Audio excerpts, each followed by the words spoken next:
পর্ব সংখ্যা 17। লেখা সিদরাতুল মুমতাজ। খুশি জ্ঞান ফিরে দেখতে পেল সে নিজের ঘরে শুয়ে আছে। ফিরোজা অনবরত হাত পাকা দিয়ে বাতাস করে যাচ্ছেন। তারেক রহমান দরজার সামনে গার্ড হয়ে বসে আছেন। ঐশী নিশিরও মন খারাপ। দুই বোন গালে হাত রেখে একত্রে বসে আছে। রূপা খুশির পাশেই। খুশি উঠে বসলো। আশেপাশে তাকিয়ে কিছু একটা খুঁজলো। প্রত্যাশিত কাউকে দেখতে না পেয়ে মায়ের দিকে তাকালো। জিজ্ঞেস করলো, ওরা কোথায় মা? ফিরোজা থমথমে গলায় বললেন, চলে গেছে। খুশির বুকে ধারালো সূচের মতো কিছু একটা বিঁধে গেল। ভাঙা গলায় বিড়বিড় করে বলল, মা, আমায় কিছু না বলেই চলে গেলেন? ফিরোজা জাহাজ মেশানো গলায় বললেন, উনি তো তোর মুখটা পর্যন্ত দেখতে চায়নি। আমাদের কারোর সাথে একটা কথাও বলেনি। চুপচাপ ছেলেকে নিয়ে বেরিয়ে গেছেন। খুশি বিস্ময়ে মুখে হাত দিয়ে জিজ্ঞেস করলো, তুমি কিছু বলনি মা? আটকালে না তাদের? যে কাণ্ড করেছিস তুই, এরপর আর তাদের সামনে দাঁড়িয়ে কথা বলার মুখ ছিল আমাদের? আমি কিছুই বলিনি। তোর বাবা ভেতরের ঘরে ছিলেন, সেও বের হয়নি। তাছাড়া ওরা তো আমাদের সাথে কথাই বলতে চায়নি। শুধু তোর শাশুড়ি জিজ্ঞেস করেছিলেন, যা শুনেছেন তা সত্যি কিনা। আমি হ্যাঁ বললাম। উনি তারপর আর কিছুই শুনতে চাইলেন না। তাসরিফও কিছু বলল না। বলেছিল, তাসরিফ শুধু বলেছিল সে এসব আগে জানতো।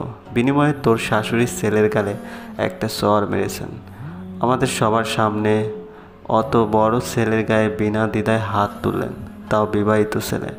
মহিলা খুব কঠিন মানুষ বলতেই হয়। দেখতে যতটা সহজ সরল আর ভালো মানুষ তাকে মনে হয়, সে আসলে সেরকম না। খুশি তাসরিফকে থাপ্পড় দেওয়া দেখেই আমি সেটা বুঝতে পেরেছি। আমার সামনেই উনি ঠাস করে ছেলেকে থাপ্পড় মারলেন। তেজ দেখে মনে হলো থাপ্পড়টা উনি আমাদের দেখিয়েই মেরেছেন। আমাদের তো কিছু বলতে পারবেন না, তাই ছেলের উপর সেই রাগটা ঝেড়েছেন। খুশি মুখে হাত দিয়ে ফুপিয়ে ফুপিয়ে কাঁদতে লাগলো। রূপা ওর কাঁধে হাত রেখে কিছু একটা বলতে যাচ্ছিল। খুশি ডান দিকে ঘুরে শটান একটা চড় দিল রূপাকে। রূপা ভ্যাবাচেকে খেয়ে গেল। বড় বড় চোখে আচমকা তাকালো খুশির দিকে। খুশি তীব্র রোষ নিয়ে বলল, সব তোর দোষ, তোর জন্য হয়েছে। আমি আগে থেকে বলিনি আমার শাশুড়ির সাথে কেউ বেশি কথা বলবি না? কি দরকার ছিল তাকে নিয়ে নাচতে নাচতে গ্রাম পরিদর্শন বের হওয়ার? আর গেলি যখন নাফিসা আন্টির বাড়িতে কেন ঢুকলি? সারা গ্রাম কি আর কোনো বাড়ি ছিল না? ওই বাড়িতেই যেতে হলো তোদের। এই তুই জানিস না নাফিসা আন্টি কীরকম? তবুও কেন মাকে নিয়ে ওই বাড়িতে ঢুকলি বল? ফিরোজা বললেন, এখন এসব কথা বলে লাভ কি? যা সর্বনাশ হওয়ার হয়েই তো গেছে। ওকে মারলে বকলে কি আর কিছু ফিরে আসবে? তোমার মেয়ে এইসব ইচ্ছে করে করেছে আম্মা। সে কোনো আক্কেল মাকে নিয়ে নাফিসা আন্টির বাড়িতে গেল, এর জবাব ওকে দিতেই হবে। রূপা গালে হাত রেখে কাঁদতে কাঁদতে বলল, আমার কি দোষ? নাফিসা আন্টি আমাদের পথ আটকে ওনার বাসায় নিয়ে গেছেন। আমি যেতে চাইনি। লুকিয়ে আন্টিকে এটাও বলেছি যে এই মহিলাকে আমরা কেউ পছন্দ করি না, ওনার বাসায় যেন না যায়। কিন্তু আন্টি বললেন তার নাকি পানির পিপাসা লেগেছে, ওই বাড়িতে গিয়ে শুধু পানি খেয়ে চলে আসবে। তখন আমি আর কিভাবে না করি বলো? খুশি ক্রোধে প্রায় উন্মুক্ত গলায় বলল, বের হয়ে যা, আমার ঘর থেকে বের হয়ে যা তুই। সামনে থাকলে তোকে খুন করে ফেলবো। একটু সহ্য হচ্ছে না তোকে আমার। যা এখান থেকে। রূপার সাথে সাথে বেরিয়ে গেল। তার কিছুক্ষণ পর একে একে সবাই খুশির ঘর থেকে চলে গেল। খুশি একা একা বসে কাঁদতে লাগলো। মোবাইল ফোনটা হাতে নিয়ে একবার দেখলো তাসরিফের কোনো ফোন বা মেসেজ আসলো কিনা। কিচ্ছু আসেনি। খুশি হতাশ হয়ে বালিশে মুখ গুজে নিজের মতো অনেকক্ষণ কাঁদলো। রাতে খাবারও খেলো না। এরপর দিনও খুশির এক অবস্থা। মুখে কোনো রা নেই, খাওয়া নেই, গোসল নেই, শুধু দরজা আটকে একটা ঘরে পড়ে থাকা। মা বাবা কেউই খুশির সাথে কথা বলছে না, যেন অপরাধটা খুশির নিজেরই। খুশি নিজেও মেনে নিয়েছে সমস্ত দোষ তার, অপরাধী সে নিজেই। কিন্তু তার অপরাধটা কি এতই বেশি যে কারো ক্ষমা পাওয়া যায় না? অনামিকারা গ্রাম ছেড়ে চলে যাওয়ার পর দিনই ড্রাইভার আশফাক গাড়ি নিয়ে এসে হাজির হলো খুশিদের গ্রামে। সে এসেছে খুশিকে ফিরিয়ে নিয়ে যেতে। খুশির তখন আনন্দে মাথা কাজ করছিল না।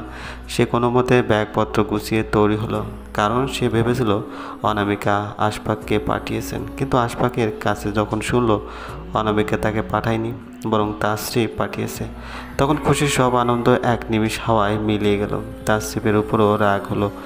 সে নিজে কেন আসেনি খুশিকে নিয়ে যেতে? একবারের জন্য ফোন করে খুশিকে কিছু বলেনি, ডিরেক্ট গাড়ি পাঠিয়ে দিয়েছে, যেন খুশি কোনো পণ্য অথবা জড়বস্তু। ইচ্ছে হলো ফেলে রেখে চলে গেলাম, আবার ইচ্ছে হলো উঠিয়ে আনলাম।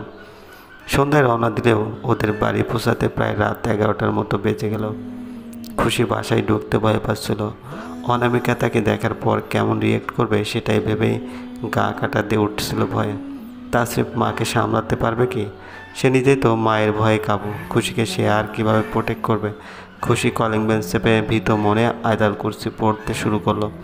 ঝামেলা যেন মিটে যায়। খুশি ঘরে ঢুকেই যেন মায়ের হাসি মুখ দেখতে পারে মনে মনে এই দোয়া করছিল। দরজা খুললো তাসরিফ। খুশিকে দেখে হাসি মুখে বলল, ভিতরে এসো। খুশির মনে প্রশান্তির মতো লাগছে। তাসরিফ স্বাভাবিক, তার মানে বাড়ির সবাই নিশ্চয়ই স্বাভাবিক। খুশি আজানা আতঙ্ক নিয়ে পা টিপে টিপে ঘরে ঢুকলো।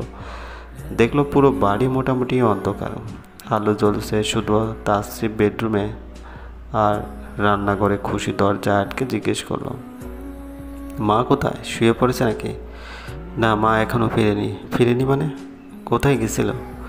তাসরিফ বেয়াখালি সুরে বলল, কিটি পার্টি মেবি, ফ্রেন্ডসদের সাথে। অনেকদিন পর সব কলেজ ফ্রেন্ডস একসাথে হয়েছে, আজকে নাও ফিরতে পারে। তাসরিফ এমনভাবে কথা বলছে যেন কিছুই হয়নি। তাহলে ওরা কালকে ওইরকমভাবে চলে আসলো কেন?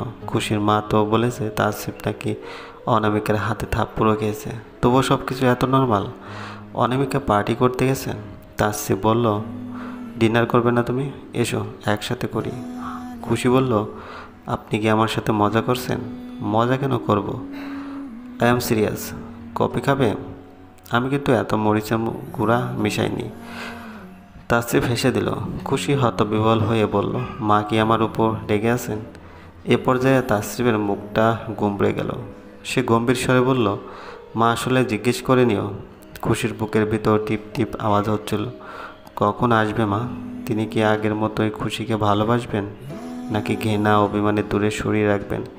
এই একই কাজ তাসরিফ করলে খুশির যায় আসতো না, কারণ তাসরিফের থেকে খারাপ ব্যবহার পেতে পেতে এখন সে অভ্যস্ত। তাসরিফ ভালো ব্যবহার করলেই বরং অবাক হয় খুশি। কিন্তু অনামিকা কখনো খুশির সাথে উঁচু আওয়াজ কথা বলেননি।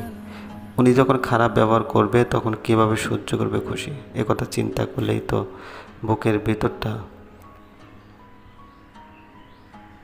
বুকের ভিতরটা ভেঙে আছে। তাসরিফ ততক্ষণে ডিনার করে শুয়ে পড়েছে। খুশি চিন্তিত হয়ে জানালার বাইরে তাকিয়ে আছে। রাত 1টা বাজতে চলল, এখনও অনামিকার কোনো খোঁজ নেই। খুশি নিজ থেকে ফোন করে সাহস পায়নি। তাসরিফকে অনেকবার বলেছে ফোন করতে, কিন্তু তাসরিফ পাত্তা দেয়নি। একটু পরে কলিং বেল বাজলো। এই তো মা চলে এসেছেন। খুশি দ্রুত দরজা খুলতে গেল। তাসরিফ বিছানায় শুয়েছিল। সে উঠে খুশির পিছন পিছন এলো। খুশি দরজা খুলে দেখলো আয়ান অনামিকাকে 2 হাতে কোনো মতে ধরে রেখেছে। পিছনে স্টেসি, ওর 2 হাতে অনামিকার ব্যাগ এবং অন্যান্য জিনিসপত্র।